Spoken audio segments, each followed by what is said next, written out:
Hello అండి అందరికీ welcome to my YouTube channel. ఈరోజు మనం ఎంతో ఈజీగా చేసేసుకొని ఒక స్నాక్ ఐటెంని చూపించబోతున్నామండి.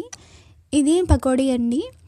ఈజీగా చేసేసుకోవచ్చు. అయితే మనం ముందుగా ఉల్లిపాయలు పచ్చిమిర్చి వీడియోలో చూపించినట్టుగా కట్ చేసి పెట్టేసుకోవాలి. ఉల్లిపాయ అనేది పొడుగ్గా కట్ చేసుకోవాలండి. ఓకే, సో ఉల్లిపాయలు పచ్చిమిర్చి కట్ చేసేసుకున్నాము. ఇప్పుడు దాంట్లో మనం శనగపిండి వేసుకోవాలి. ఉల్లిపాయలు కట్ చేసుకున్నాం కదా, దానికి తగ్గట్టుగా శనగపిండి తీసుకొని వేసుకోవాలి. అలానే బియ్యం పిండి కూడా కాస్త వేసుకోవాలి. శనగపిండి క్వాంటిటీనే ఎక్కువ ఉండాలి బియ్యం పిండి కంటే. ఓకే, సో అలాగా బియ్యం పిండి కూడా కాస్త చూసుకొని వేసుకొని అంతా కూడా మంచిగా కలుపుకోండి. ఇప్పుడు కాస్త వాటర్ ఫస్ట్ మనం డ్రైగా కలుపుకుందాం. ఫస్ట్ అయితే డ్రైగా కలుపుకున్న తర్వాత ఒకసారి ఇప్పుడు కొంచెం కొంచెంగా వాటర్ వేసుకుంటూ ఈ విధంగా మిక్స్ చేసుకోవాలి. కొంచెం గట్టిగా ఈ విధంగా కలపండి.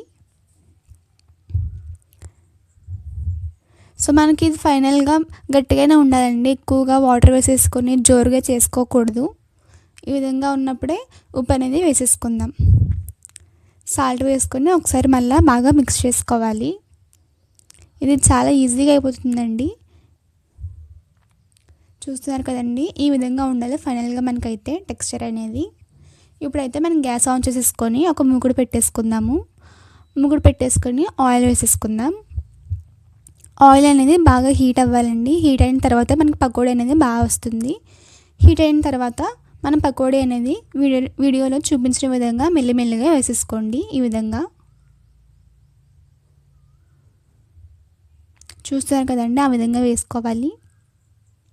సో ఆ విధంగా పకోడీ వేసుకొని గ్యాస్ అనేది సిమ్లో పెట్టేసుకోండి. సిమ్లో పెట్టుకుంటే అది లోపల కూడా అంతా వేగుతుంది, మంచిగా కుక్ అవుతుంది. హైలో పెట్టేసుకుంటే బయట కలర్ వస్తుంది కానీ లోపల అసలు ఏమి కుక్ అవ్వదు, పచ్చి పచ్చిగా ఉంటుంది, అంతా కూడా పిండిలాగా ఉంటుంది. కాబట్టి ఈ విధంగా సిమ్లో పెట్టుకొని కాస్త తిప్పుకుంటూ అలా వేయించుకుంటూ ఉండాలి దగ్గరుండి. సో ఆ విధంగా మిగిలిన పకోడీ కూడా వేసేసుకొని రెడీ చేసేసుకోవాలి. అంతేనండి, పకోడీ అయితే చాలా ఈజీగా రెడీ అయిపోతుంది. దీంట్లోకి టమాటా కెచప్ వేసుకొని తింటే చాలా బాగుంటుంది. చూస్తున్నారు కదండి, ఈ విధంగా వేగిన తర్వాత మనం బయటికి తీసేసుకుందాం.